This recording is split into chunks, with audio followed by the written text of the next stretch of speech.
"You're out, Eli," Brandon said. "You think feelings pour concrete or payroll?" Cole flicked the truck keys and smiled like he'd earned sunrise. Mom stared at the lake, pretending ripples forgave what they planned. I tasted metal and kept breathing slow because anger burns oxygen. "Leave me behind," I said. "Watch me build without witnesses." They laughed softly, like men who never feared cold mornings alone. The dock boards creaked under boots that once matched my stride. Dad's name faded on the boathouse, paint flaking like tired memory. Pines leaned in, listening, holding secrets I'd never share again. Their taillights blinked twice, then swallowed the road like closing mouths. The lake house smelled like cedar, gasoline, and a decade of arguments. Dad's tool bench sat quiet, every outline empty except the hammer. Cole had boxed the levels, chisels, and the battered framing square. "Assets," he called them, like love had inventory tags and barcodes. Brandon rolled the blueprint and tucked it under his pressed arm. "That company dies sentimental," he said, eyes avoiding mine like rain. "Dad trained me," I answered. "He trained you to sell it?" Brandon shrugged, already driving the conversation towards signatures and locks. Cole sighed, annoyed I wouldn't clap for their grand practicality. I held my tongue, because truth earns respect by showing up. They walked me through numbers like a sermon about hard realities. "Outstanding loans, diesel costs, liability," Brandon said, tapping the spreadsheet gravely. "Buyers want lean," Cole added, "and you cling to legacy ghosts." I traced a coffee ring around a note Dad once scrawled. "Measure twice, then listen," he'd written, neat as winter frost. "Listening includes me," I said, voice steady as the table. Brandon smiled sadly, the kind that wears victory like cheap cologne. "You're too sentimental to lead men through a downturn, brother." "Maybe," I said, "or maybe I remember why we build." They traded a look that said decisions were already concrete. We stepped outside where morning wore a hard Montana brightness proudly. Frost silvered the dock ropes, and the skiff bumped against pilings. Cole tossed the keys once, twice, catching them like punctuation marks. "Don't make this dramatic," he said. "Take a payout and rest." I watched breath cloud and drift like uncashed promises from childhood. "Keep the trucks," I said. "Keep the books, phones, and debts." I pointed at the mountains that raised us without permission, anyway. "I'll keep the direction," I said, and the air tightened. Brandon chuckled because he didn't know my lungs loved winter. He left footprints that looked like exits across the frosty boards. Inside, I opened Dad's locker and found the red notebook waiting. Pages held stains from coffee, mud, and weather that judged men. Routes, bids, payroll, notes, and names of clients who paid late. Between the numbers, small sentences curled like nails under thumbs. "Call Harvey Cole for barn joists. Honest guy, fair as winter. Don't bill Mrs. Fenwick double. Widowed, keeps cats, bakes me bread." Dad hid ethics between math like a secret map to home. I pressed the notebook against my chest and steadied my breath. The house settled, remembering arguments that finally had endings now. I closed the locker and felt the room release me gently. Brandon's truck rumbled while Cole loaded boxes like trophies into winter. "Give Mom a week," Brandon said. "She hates transitions before church. She hates sons who forget which hand held the hammer," I answered. He winced, then softened, the way winners do after easy wins. "You'll be okay?"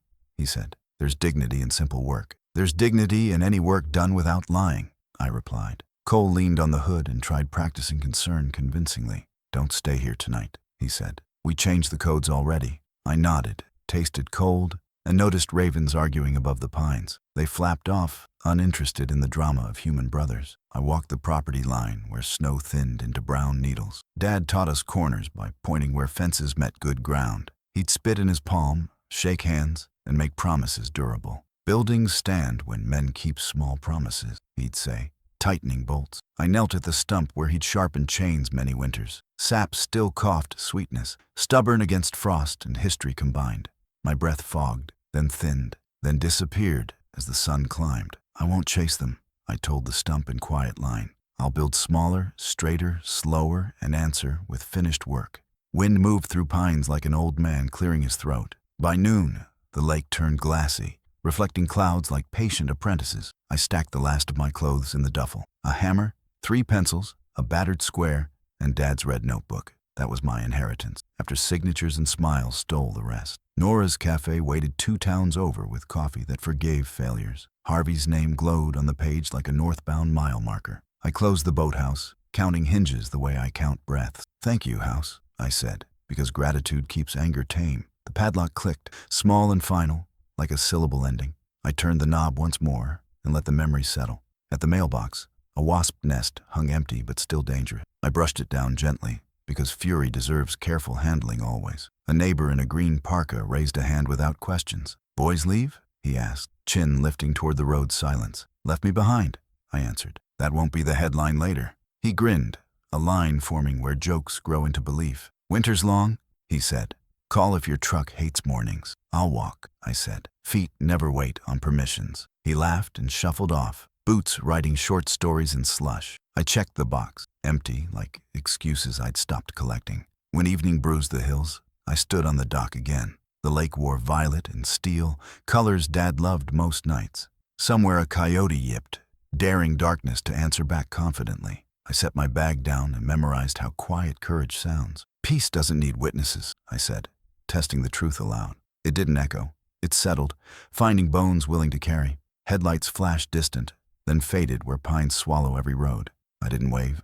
I didn't curse. I didn't chase. I lifted my bag and chose the shore instead of water. My boots found gravel, and the night agreed with my direction. The first month after they left felt like a long echo that wouldn't die. Every sunrise reminded me what silence weighs when it has no walls. I slept in my truck behind a gas station outside Helena, counting change before counting blessings. Diesel fumes mixed with cold air until both smelled like failure. I kept Dad's red notebook in the glove box, though I couldn't bring myself to open it. Sometimes I'd trace the indent of his handwriting through the cover, just to remember texture meant something. The cafe in town let me wash dishes for meals.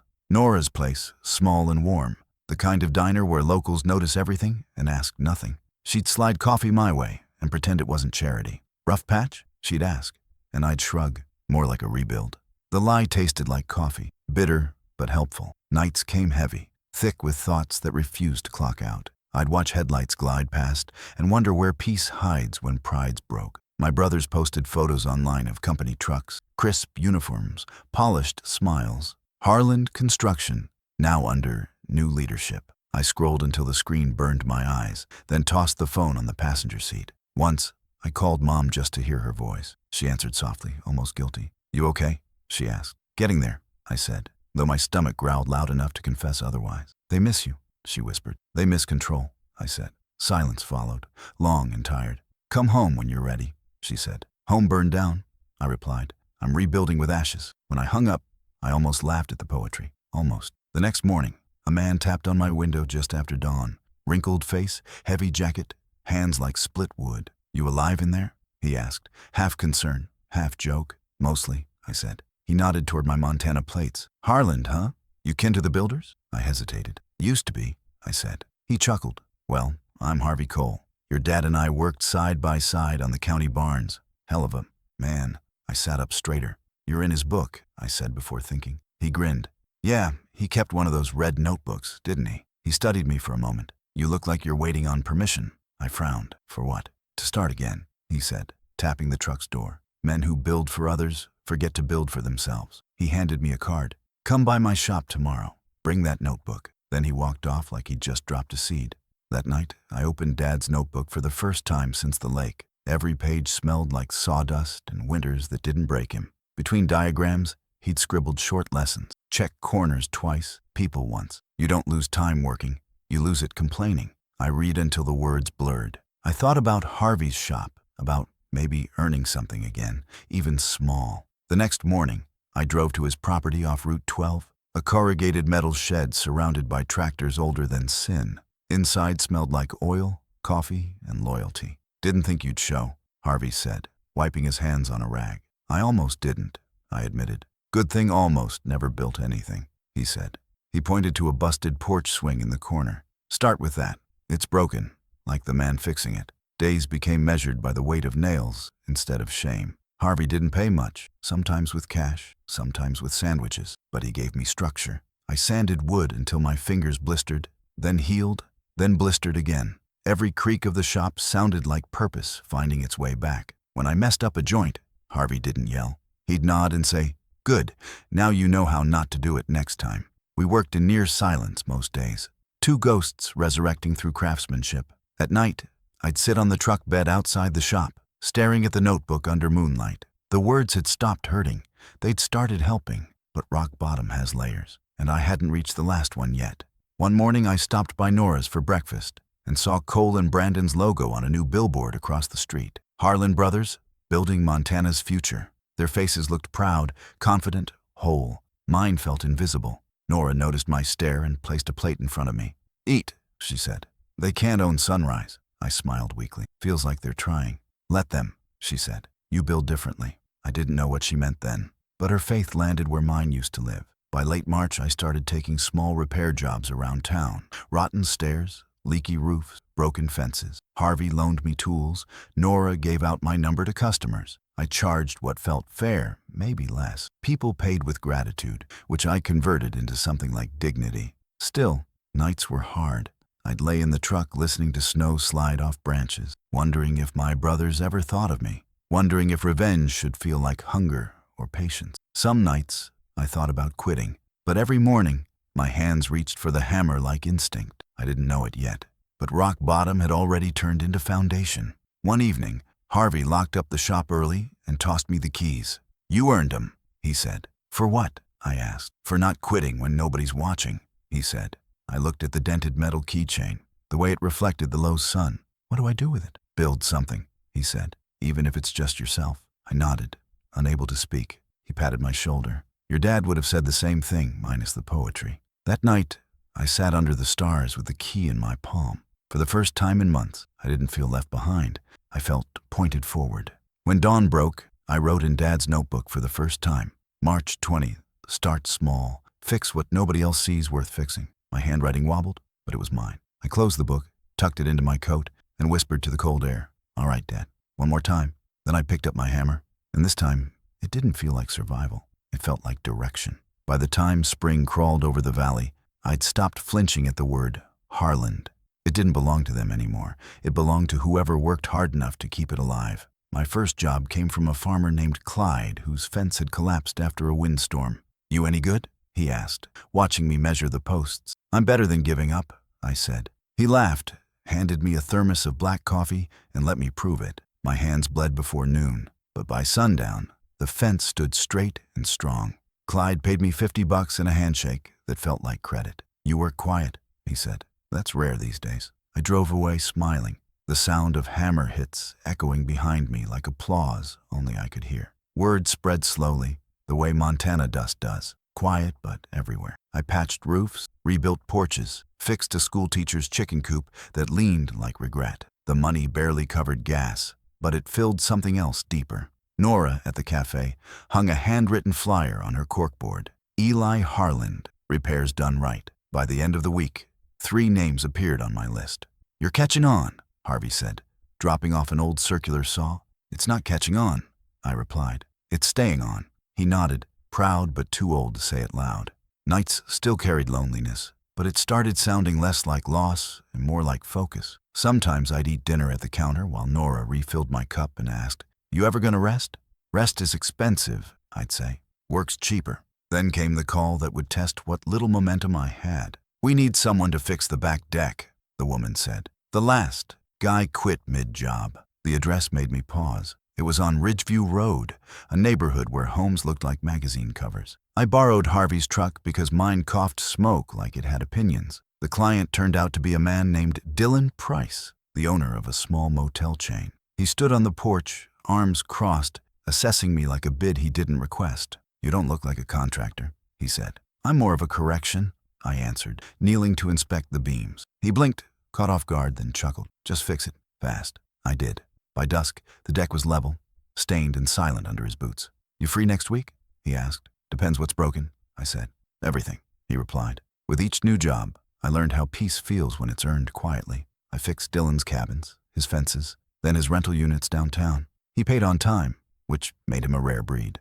"You're good," he said one day. "You could run your own crew." I wiped sweat from my neck and said, "One crew's enough, me." But his words stuck. That night, I scribbled in Dad's red notebook, "Maybe build a name, not a company. Name lasts longer." The next morning, I added a name at the top of a fresh page, Harland Restorations. I didn't tell anyone, not even Harvey. Some dreams deserve privacy until they're strong enough to stand. Summer came early, and with it came growth I didn't plan for. Miles, Harvey's nephew, showed up one afternoon looking for part-time work.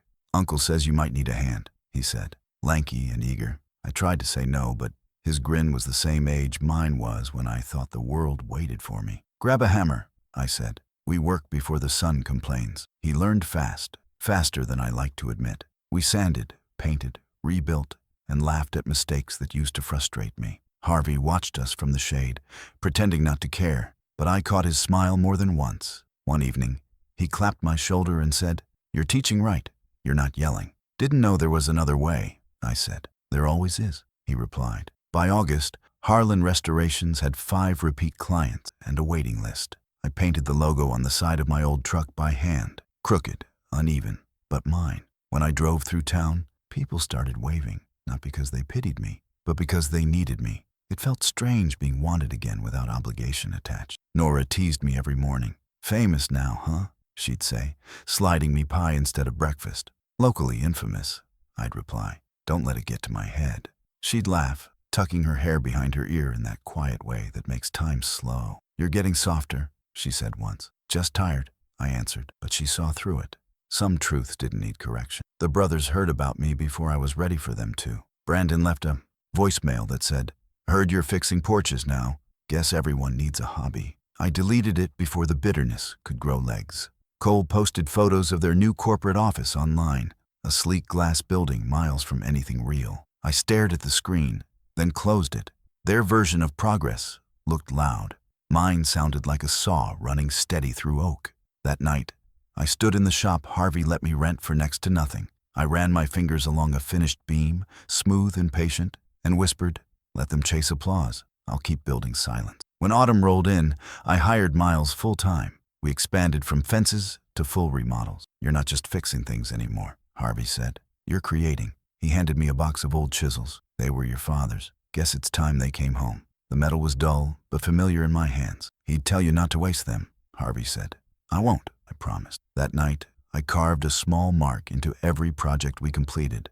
3 intersecting lines forming an H. It wasn't branding. It was a reminder that the Harlan name still meant something somewhere. One Friday afternoon, as we packed up tools, Miles asked, "You ever see your brothers?" "Not lately," I said. "Why?" "Because they drive by our jobs sometimes. I've seen their truck." My stomach tightened, but I didn't let it show. "They'll get bored," I said. "People like that always do." He nodded, but I could tell he didn't believe it.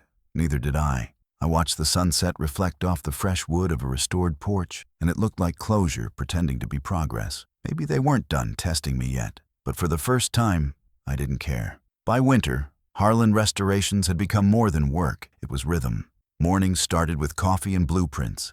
Nights ended with tired smiles and earned sleep. Nora started leaving meals at the shop when she knew I'd worked late. Miles started calling me boss, even when I told him not to. And Harvey, before retiring for good, left me his ledger with one line scrawled across the cover. "Keep what's honest, leave what isn't." I taped that phrase above the workbench where Dad's notebook sat. Every nail I drove afterward sounded like punctuation on a promise I'd kept. Winter passed like an old story finally learning new lines. By spring, the shop breathed like a living thing. Sawdust floating in sunlight, the hum of sanders blending with birds outside the open doors. Miles had grown into his work, shoulders broader, confidence louder. "You ever think about hiring more help?" he asked one morning, tightening bolts on a railing. "Help comes when it's earned," I said. "We're not there yet." He grinned. "We're close." He wasn't wrong. Jobs came faster than we could take them. Farmhouses, storefronts, even a few city contracts. Rosa from the hardware store started giving us credit because, in her words, "You're good for it." I paid cash anyway. Owing favors felt too much like my brother's way of doing business. The days blended into weeks, each project another step further from the version of myself that used to beg for approval. I learned how to bid right, schedule smarter, and listen before answering. Harvey dropped by sometimes, just to sit in the corner, pretending to check his phone. "You work quieter now," he said once. "Means you're finally listening to the wood." I smiled. "Or I'm just tired of arguing with it." He laughed, tapping his cane. "Same thing." The truth was, I had stopped fighting the process. Every mistake had its lesson, every delay its patience. Peace wasn't the absence of noise. It was knowing which sounds mattered. When I walked through the shop at night, all I heard was purpose-wearing work boots, Then came the call that would change everything. The county wanted bids for restoring the historic Willow Creek Lodge, a 1920s timber resort half burned in a lightning storm. "They're gonna want big firms," Miles warned, "not two guys in a truck." I nodded, but couldn't ignore the pull. That lodge was legend. Dad used to drive us past it every summer. "Someday, I'll fix that place," he'd say. Buildings like that deserve second chances. I submitted the bid anyway, half expecting silence. 2 weeks later, Rosa burst into the shop, waving a printed email. "You got it," she said. I stared at the paper until my vision blurred. "You serious?" "Completely," she said. "You start next Monday." I sat down hard on the workbench, laughing quietly. For the first time, it felt like the world had finally said yes back. The project consumed every part of me. Miles and I worked from dawn till midnight, reclaiming beams blackened by fire and sanding floors that whispered history. The smell of ash mixed with fresh pine like old sorrow meeting renewal. I hired 2 more workers, Caleb and Jonah, both young but eager. They learned fast, mostly because they had to. The deadlines were tight, the work exhausting, but every nail we drove felt like a prayer answered. Nora visited on weekends, bringing sandwiches and the kind of smiles that make time slow. "You're glowing," she said once, brushing sawdust off my shoulder. "It's just sweat," I joked. "No," she said softly. "It's pride disguised as exhaustion." I didn't correct her. She was right. As the lodge took shape, word spread.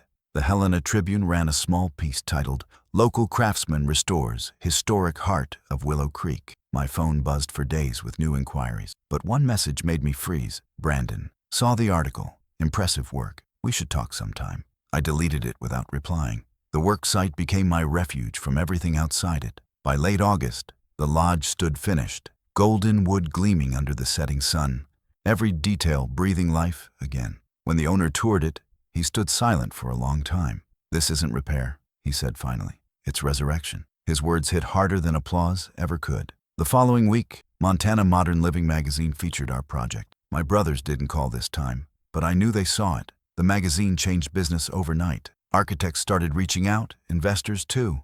One called from Denver, offering a partnership. I turned it down. "I don't need investors," I told Nora over coffee. "I need purpose." She smiled, eyes warm. "Then keep what's working." So I did. We expanded slowly. Bigger jobs, same principles. I put Dad's notebook in a frame above my desk, open to the page that read, "Build honest, leave better." Every client, every project, I made sure those words guided us. We weren't chasing growth anymore. We were building reputation, and that grows deeper roots than money ever will. By fall, Harlan Restorations had become a name people trusted. We employed 6 steady workers and subcontracted more during peak season. Miles handled logistics, Rosa took care of invoices, and I finally learned how to delegate without guilt. "You're doing it," Harvey said one afternoon, stopping by unannounced. "What's that?" I asked. "Living like peace doesn't need witnesses." I laughed softly. "Guess I stole your line." "No," he said. "You earned it." We stood there, watching sunlight pour through the open bay doors. The air smelled of oak and oil, and for the first time, I realized I wasn't rebuilding a business. I was rebuilding faith in myself. But even peace attracts storms eventually. Late one evening, Miles handed me a letter addressed in familiar handwriting. Het Coles, requesting collaboration for regional restoration bids. I stared at the words, half expecting them to blur away. "You gonna answer?" Miles asked. "Not tonight," I said, folding it carefully. He nodded, understanding more than I said. That night, I couldn't sleep. I sat in the shop, staring at Dad's notebook, remembering his voice. "You can't choose blood, but you can choose the kind of man you'll be." I'd spent years proving I didn't need them. But maybe this was the real test. I finally wrote a reply the next morning. Just one sentence. "We build differently now." I didn't send it. I pinned it to the corkboard beside the door, where the light hit it every morning. A reminder that success wasn't about distance. It was about direction. That afternoon, I watched Miles train the new kid and felt a quiet pride rise in my chest. My brothers could chase whatever empire they wanted. I'd found something better. Peace that didn't need an audience. As winter crept closer, the lodge owner called again, offering another contract. "You've set a new standard," he said. "People trust your name now." I thanked him, but inside I felt something else. Acceptance. The kind you can't fake or buy. When I hung up, I looked around the shop, at the people, the wood, the light. I realized the real restoration hadn't been the lodge, it had been me. The morning that changed everything began like any other. Quiet coffee, cold hands, and the smell of pine from yesterday's cut beams. I was sketching a new layout for a lakeside cabin when Rosa burst through the shop door, her coat dripping snow. "You need to see this," she said, tossing a folded magazine onto the workbench. Across the cover, bold letters read, "Harland Restorations, the company that builds with heart." My hands froze midair. Beneath the title was a photo of me, head bent over blueprints, light streaming through the shop window. "How did they—" I started, but she cut me off. "The reporter from the Tribune pitched it to Modern Builder Weekly. You're national now." I blinked at the words, national. It didn't sound real, not for someone who used to eat canned beans behind a gas station. The phone started ringing that afternoon, and it didn't stop for days. Architects, investors, homeowners, all of them wanted quotes, designs, partnership. One even offered to license my process as a brand. I laughed so hard I nearly dropped the receiver. "Brand?" I said to Rosa. "We build houses, not sneakers." She smirked. "Welcome to success, boss." But it wasn't fame I felt. It was validation. Every late night, every blister, every quiet moment of doubt had finally earned a voice. By evening, I stepped outside and watched snow drift under the streetlight. For years, I'd built in silence. Now the world was listening. And strangely, I didn't want to shout back. The following week brought a call from someone I hadn't expected. "Eli," a familiar voice said, careful and hesitant. "It's Cole." My chest tightened. "You read the article?" I said. "We all did," he replied. "Brandon's not doing great. The company's struggling. He's too proud to call you, but I'm not." I leaned against the workbench, gripping the phone tighter. "What do you want from me?" I asked. "Advice," he said, "or maybe just to understand how you did it." I almost laughed. "By losing everything," I said, "and not running from the lesson." He sighed. "We thought you were done back then." "So did I admitted. "But I learned peace doesn't need witnesses." There was silence on the line, then a quiet, "Maybe we should have listened." I didn't reply. Some truths sound better when left alone. A week later, the city invited me to speak at the Regional Builders Conference in Bozeman. "We want your story," the organizer said. "People need to hear how you rebuilt." I said yes before doubt could interrupt. The night of the event, I stood behind the curtain, hands slick with nerves. Miles adjusted my tie and whispered, "They already respect you. Just talk." When my name was announced, applause filled the hall. I walked out under the lights, the kind that used to blind me in my brother's shadow. "I'm not a businessman," I began. "I'm a builder, but every builder starts with a mess." The audience chuckled softly. I told them about the lake house, the notebook, the silence that taught me how to listen again. When I finished, they stood and clapped. For the first time, I realized success wasn't about revenge. It was about dignity finding its way home. After the conference, a man approached me. Gray suit, firm handshake, expensive smile. "Mr. Harland," he said, "I represent the state's restoration board. We're funding historical rebuilds. We'd like Harland Restorations to lead the next project." I blinked. "Lead?" "Yes," he said. "Statewide oversight, full control, generous budget." I shook his hand, trying not to show how much my heart raced. That night, I called Harvey. "You sitting down?"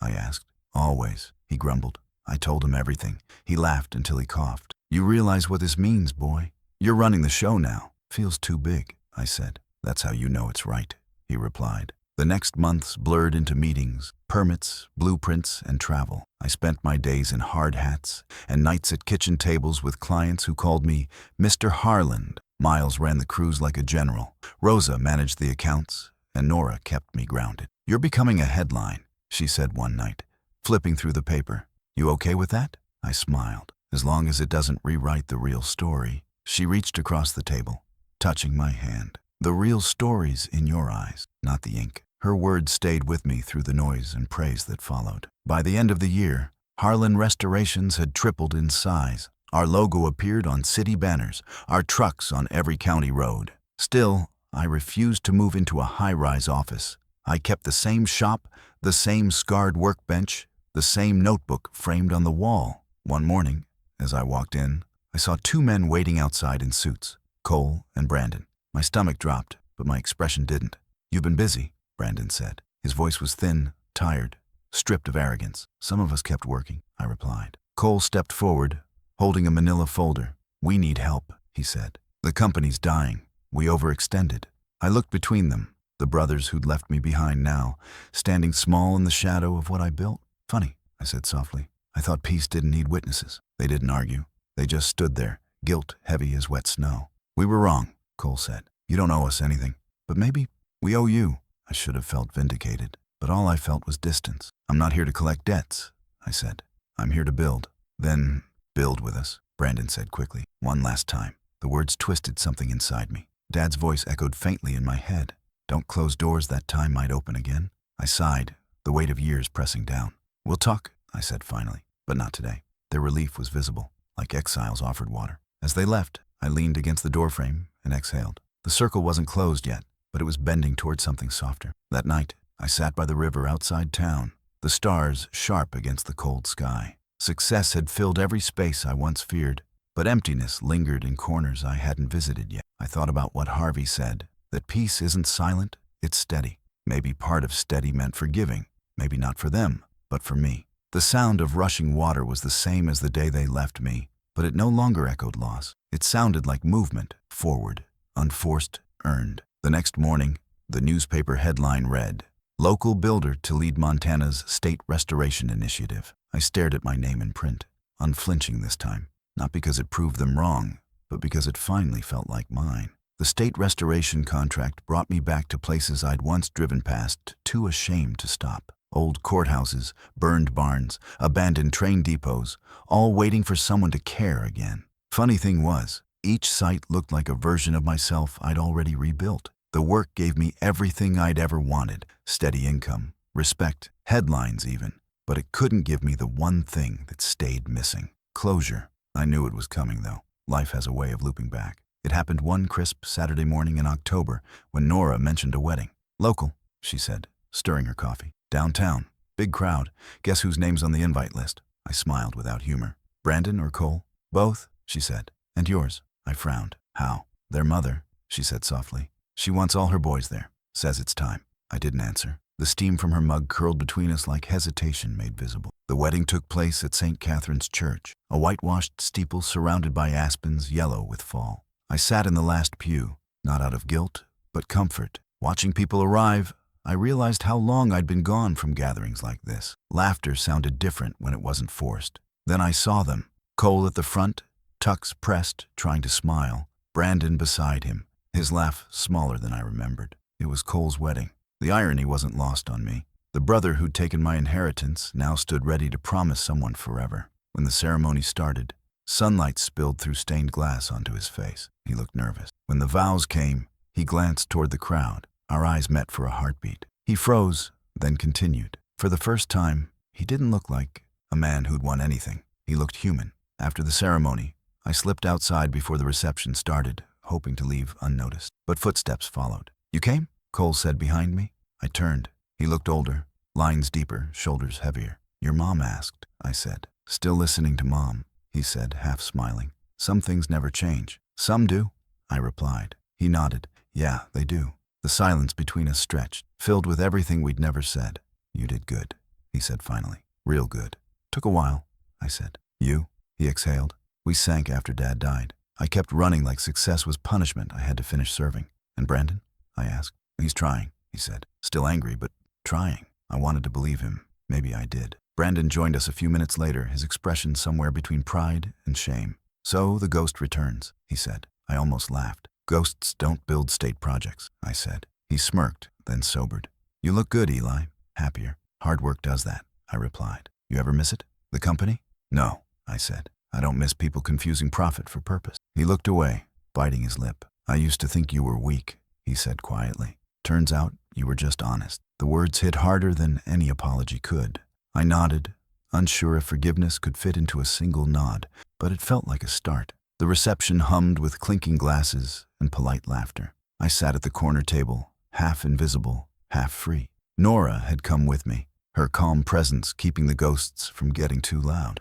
Cole made a toast, voice trembling just enough to sound real. Family isn't who stays when it's easy, he said, glancing my way. It's who keeps showing up anyway. The crowd clapped politely, unaware of what the sentence carried. Brandon avoided my gaze, but I saw the guilt flicker behind his smile. After the dance, Mom found me. Her hair was whiter, her eyes still soft enough to undo me. You came, she whispered, hugging me. You did what your father would have done. I'm not sure about that, I said. Oh, I am, she replied. You built something that lasts. As the evening stretched on, the band played old songs Dad used to hum in the shop. People danced, laughed, and for a moment, the years between us disappeared. Cole approached with a drink and nodded toward the exit. "Walk with me?" he asked. We stepped outside into the cool night air. The parking lot lights shimmered across puddles from an afternoon rain. "I've thought about that day by the lake," he said quietly. "About what we did." "It's over," I said. "You don't have to keep reliving it." "But I do," he said, "because every time I fail, I see your face." I looked at him, surprised. "You think I wanted that?" "No," he said, "but it's what I deserved." The honesty broke something in both of us. Brandon joined us a few minutes later, jacket off, tie loose. "We're idiots," he said bluntly. "Took us this long to figure it out." Cole chuckled weakly. Better late than never. They turned to me like men waiting for sentencing. I didn't have one to give. "You built what Dad wanted," Brandon said. "Not the company, just the respect." "Maybe," I said, "but respect's just the side effect of doing right long enough." "Still," he said, eyes glassy, "you earned it, every inch of it." I didn't know what forgiveness was supposed to sound like, but maybe it was silence that didn't sting anymore. We stood there until the music inside faded into soft echoes. The air smelled of wet asphalt and redemption. Cole broke the quiet. "You ever think about joining forces again?" "Not like before. Something new, clean." I thought about it for a moment, about what Dad would say. "Maybe someday," I said, "but not out of guilt, out of purpose." They nodded, relief and sadness sharing the same space. "That's fair," Brandon said. We shook hands, not as brothers mending something broken, but as men who finally understood what breaking cost. When Nora and I left, the road home was silent, stars crowding the windshield. "You okay?" she asked. "Better," I said. "Feels strange, though. Like peace borrowed their voices tonight." She smiled softly. "Maybe peace doesn't borrow anything. Maybe it just waits." I drove slower, not wanting the night to end too soon. The town lights disappeared behind us, and all that remained was the hum of the tires and a quiet truth. Some reunions don't fix the past. They remind you you've already healed. The week after the wedding felt like breathing in an old house, familiar but strange, heavy but safe. I went back to work, pretending nothing inside me had shifted, though everything had. The calls, the contracts, the schedules, all continued like clockwork, but my focus didn't. I kept thinking about that night outside the church, about how Cole's voice cracked when he said my name like it finally meant something again. Forgiveness wasn't a single moment. It was a series of small, quiet choices. Every morning, I made one. I chose not to resent. I chose not to replay the past. I chose to keep working. And yet, part of me still waited for the other shoe to drop, as if peace needed to be tested before it could stay. That test came sooner than I expected. It was early November when I got the call from Brandon. His voice trembled like he'd rehearsed this one too many times. "It's Cole," he said. "He's in the hospital. Heart attack." My grip tightened around the phone. "Is he okay?" "Stable," he said, "but scared. He keeps asking." I didn't hesitate. Within an hour, I was driving toward Bozeman, snow flurries flickering through my headlights. The road felt endless, the kind that gives you too much time to think. I remembered the lake house, the signatures, the laughter as they left me behind. I also remembered Cole's face at the wedding, honest, undone, human. Somewhere between resentment and relief, my anger finally loosened its grip. I whispered to the windshield, "You're allowed to be human too, brother." The hospital smelled like antiseptic and waiting. Brandon sat slouched in a plastic chair, eyes hollow from sleepless nights. When he saw me, he stood, unsure whether to smile or cry. "He's awake," he said. "Won't talk to anyone else?" I nodded, following him down the hall. Cole lay pale against white sheets, wires tracing his heartbeat across the monitor. When he saw me, something broke in his face. Shame, maybe, or gratitude disguised as pain. "You came," he rasped. "You asked?" I said. "That's new?" He chuckled weakly, then coughed. "Guess dying teaches humility." I sat beside him, the hum of machines steady between us. "Don't talk like that," I said. "You're too stubborn to quit." "Maybe," he whispered. "But I needed to see you, to say, you won." I shook my head slowly. "That's not how this works." "It is to me," he said. "You kept what mattered. I lost it." His voice cracked, and for a moment, he looked like the younger brother who used to hand me nails on summer jobs. "I was cruel," he said. "We both were. But you—" He paused to breathe. "You turned out like Dad. You built something that'll last." I swallowed hard. "You could too," I said. "If you stop trying to outrun the past." "You think there's still time for that?" he asked. "There's always time," I said. "You just have to use what's left honestly." He smiled faintly, eyes glistening. "You sound like him," he whispered. I didn't correct him. Maybe he was right. Brandon stepped in quietly, holding 2 coffees. "They said he'll make it," he told me. "Minor blockage, caught early." Cole smiled weakly. "Guess I'm stuck with you idiots a bit longer." Brandon laughed through glassy eyes. "We'll take it." I stood to leave, but Cole grabbed my wrist. "Don't go yet," he said. "Stay a while." So I did. We sat in silence, the three of us, just breathing in the same air for the first time in years, without blame filling the room. When I finally stood again, Cole said, "Eli?" "Yeah, I'm proud of you." The words landed like a weight I didn't know I'd been carrying. I nodded, unable to answer, then left before emotion made me forget how. Outside, snow had begun to fall, soft and slow. Brandon caught up with me near the parking lot. "You know," he said. He wasn't the only one who needed to say sorry. I turned to him, waiting. "I spent years blaming you for what I envied," he admitted. "You cared about things I didn't understand. People, purpose, legacy. I just wanted control. And now?" I asked. "Now I'd trade all the control for peace like yours," he said. His honesty hurt, but it healed too. "You'll get there," I said. "If you stop measuring your worth by noise." He smiled faintly. "That's going to take practice." "So does forgiveness," I replied. "Lucky for us, we've got time." A few weeks later, Cole was discharged, weak but determined. He and Brandon stopped by the shop one evening unannounced. The crew had gone home, leaving the place quiet except for the ticking clock and the hum of the heater. "Nice place," Brandon said, looking around. "Feels like Dad."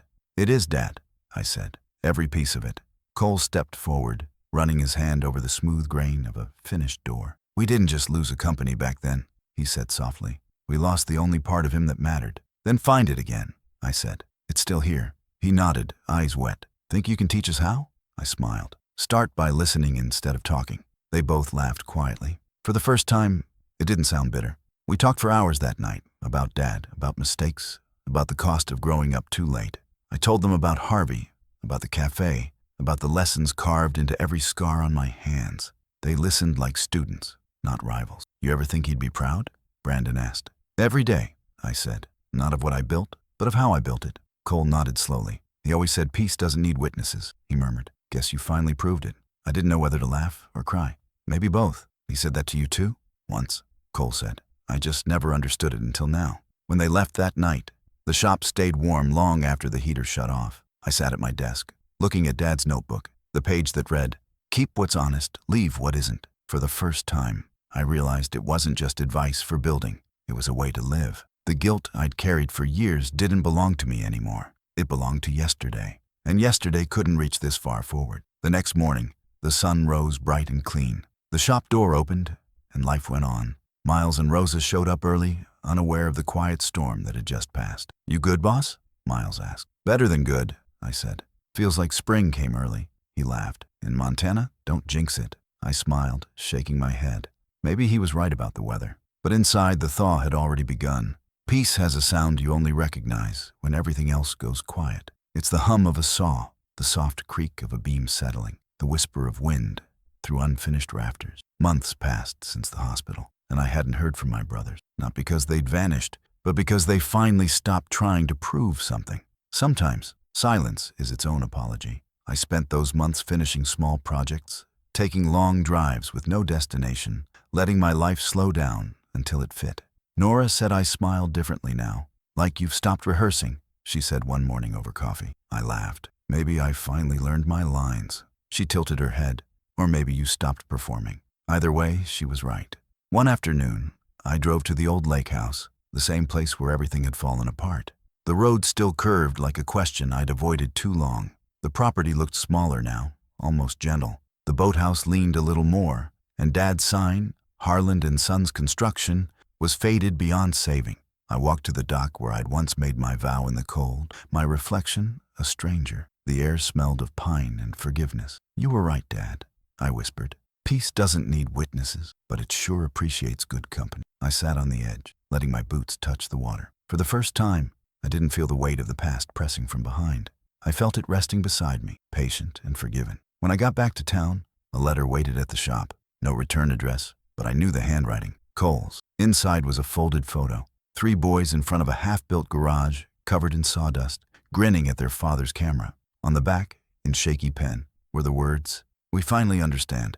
Thank you for building what we couldn't." I stood there for a long time, the paper trembling in my hands. Miles walked in mid-moment, freezing when he saw my face. "Everything okay, boss?" he asked. I nodded. "Yeah," I said. "Better than okay."